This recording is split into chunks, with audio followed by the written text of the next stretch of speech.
మనం వృశ్చిక రాశి చూద్దాం. వృశ్చిక రాశి వాళ్ళకి ఎన్నో అదేదో సినిమాలో చెప్పినలాగా ఎన్నాళ్ళో వేచిన ఉదయంలాగా ఈళ్ళకొక మంచి అదృష్టమైన టైం అయితే రాబోతూ ఉంటుంది.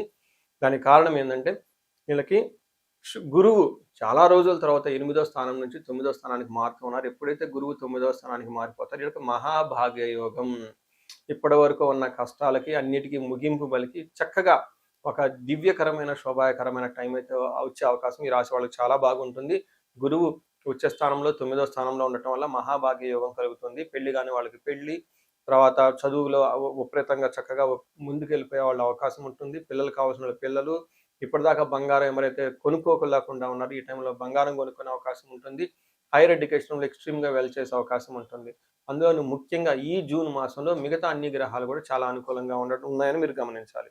ఇందులో నక్షత్రాలు చూసుకుంటే విశాఖ 4వ పాదం, అనురాధ 1, 2, 3, 4 పాదాలు, జ్యేష్ఠ 1, 2, 3, 4 పాదాలంతా ఈ వృశ్చిక రాశిలో ఉంటాయని గమనించాలి.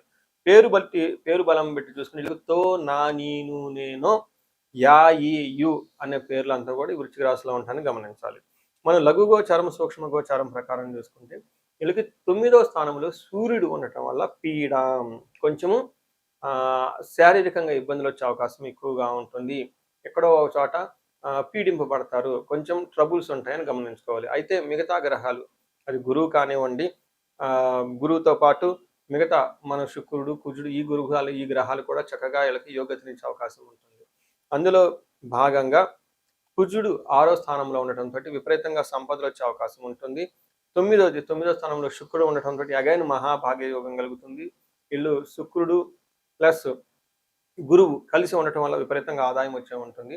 అలానే బుధుడు పుత్రార్థ లాభం, అంటే పుత్రుల ద్వారా తర్వాత ధన ప్రవాహం వచ్చే కూడా అవకాశం ఉంటుందని తెలుసుకోవాలి. అంటే ఏ ప్రకారంగా చూసుకున్నా ఒక్క సూర్యుడు మిక్స్డ్ రిజల్ట్ ఇస్తున్నారే కానీ మిగతా గ్రహాలన్నీ చాలా అనుకూలంగా ఉన్నాయి. ఒక బెస్ట్ టైంలో ఉన్నారని మనం చెప్పుకోవచ్చు. ఇప్పుడు ఒక్కొక్క గ్రహాన్ని బట్టి మనం చూసుకుంటే సూర్యుడు 8th హౌస్లో ఉండటం వల్ల ఏం జరుగుతుంది? మనకి దుర్దోష శత్రు సంవాదో గమనాగమన వ్యధ దుఃఖ వార్తాశతం చైవ అస్తమస్తే యథా రవిహి అని మనకి సంస్కృతంలో చెప్తారు. దాని మీనింగ్ ఏంటి? దుర్దోష, మీకు చెడు ఆలోచనలు వచ్చే అవకాశం ఉంటుంది. వేరే వాళ్ళు ఎందుకు వెలిగిపోతున్నారు, లేకుంటే నాకెందుకు లేదు, ఒక అసూయ, ద్వేషాలు ఇవన్నీ వచ్చేసి రాంగ్ ట్రాక్లో ఆలోచించేసి అనుకోకుండా ఆవేశంలో చేయకూడని పనులు చేసే అవకాశం కూడా ఉంటుందని గమనించుకోవాలి. అంతేకాకుండా శత్రు సంవాదో, శత్రువులతో వెళ్ళి మీరే గొడవలు పడే అవకాశం కూడా ఉంటుంది. అందుకని ఎప్పుడు శత్రువుని ముప్పాలా వచ్చి వదిలించుకోవాలి, మంచి వాళ్ళని పావలా పెట్టి కొనుక్కోవాలని చెప్పేసి ఒక సామెత ఉంటుంది మనకి.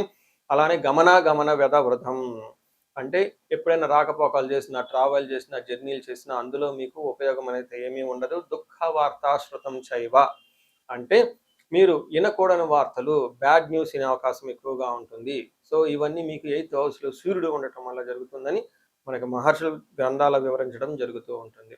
అయితే సూర్యుడు వీళ్ళకి 8th హౌస్లో ఉన్నప్పటికి కానీ కొన్ని విషయాల్లో మంచి కూడా చేస్తూ ఉంటారు. పర్టికులర్గా ధనం వస్తుంది, కానీ ధనం కూడా పోయే అవకాశం ఎక్కువగా ఉంటుంది. అంటే ఫ్లో ఉంటుందని తెలుసుకోవాలి. ఇది ఒక సూర్యుడు పక్కన పెట్టేసి మిగతా గ్రహాలు చూసుకుంటే కుజుడు వీళ్ళకి 6వ స్థానంలో ఉండటంతో విశేషమైన యోగ్యతను ఇస్తారని మనం తెలుసుకోవాలి. ఏ ప్రకారంగా ఇస్తారు? వస్త్రలాభో, ధాన్యలాభో, ధనలాభో, యశోతదహ అని మనకి గ్రంథంలో చెప్పారు. అంతేకాకుండా మనోల్లాసో ధర్మసిద్ధి షష్టమస్తే కుజే భవేత్ అని చెప్తారు. అంటే వస్త్రలాభం ఉంటుంది, ధాన్యలాభం ఉంటుంది, ధనలాభం ఉంటుంది, కీర్తి ప్రతిష్టలు చక్కగా ఉంటాయి, మనసంతా ఉల్లాసంగా ఉత్సాహంగా ఉంటుంది. ధర్మసిద్ధి, మంచి ఉద్దేశంతో ఏదైనా పని కనుక చేస్తే ఆ పనిలో మీకు ఖచ్చితంగా సక్సెస్ వచ్చే అవకాశం ఎక్కువగా ఉంటుంది. One of the good period అని మీరు అయితే అనుకోవచ్చు. అలానే 9వ స్థానంలో అగైన్ శుక్రుడు ఉండటంతో ఇది మీకు మహాభాగ్య యోగాన్ని, అక్కడ ఆల్రెడీ గురువు కూడా చేరుతూ ఉండటంతో ఈ 2 గ్రహాల కలయిక వల్ల అయితేనేమి ఇక్కడ వీళ్ళకి చక్కగా మంచి జ్ఞానము, ఐశ్వర్యము, లక్ ఇవన్నీ వచ్చే అవకాశం ఉంటుంది.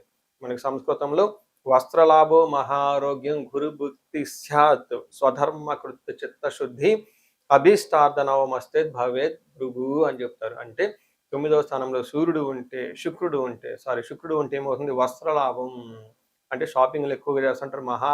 ఆరోగ్యం బాగుంటుంది. గురువులు పెద్దలందు భక్తిగా ఉంటారు.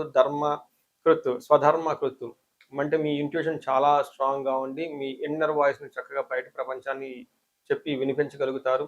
చిత్తశుద్ధి, అంటే చాలా మైండ్ అనేది చాలా క్లీన్‌గా ఉంటుంది. అయితే అభిస్తార్థః ఇప్పటిదాకా ఏదైనా మీరు సాధించాలనుకుంటే, ఇది సాధించే టైం మీకు శుక్రుడు ఇస్తున్నాడు. అంతే కాకుండా లవ్‌లో ఉన్నవాళ్ళు, రొమాన్స్‌లో ఉన్నవాళ్ళు, ప్లెజర్ ట్రిప్స్, వెకేషన్స్‌కి ఎళ్ళే వాళ్ళందరూ కూడా ఒక బెస్ట్ టైం అయితే మీరు అనుకోవచ్చు. సో, ఏ ప్రకారంగా చూసుకున్నా వృశ్చిక రాశి వాళ్ళకి చాలా చక్కగా ఉంటుంది ఇక నుంచి అని మీరు తెలుసుకోవాలి. అందులోను జూన్, జులై మంత్‌లు కూడా ఇంకా చాలా బాగుండే అవకాశం ఉంటుంది.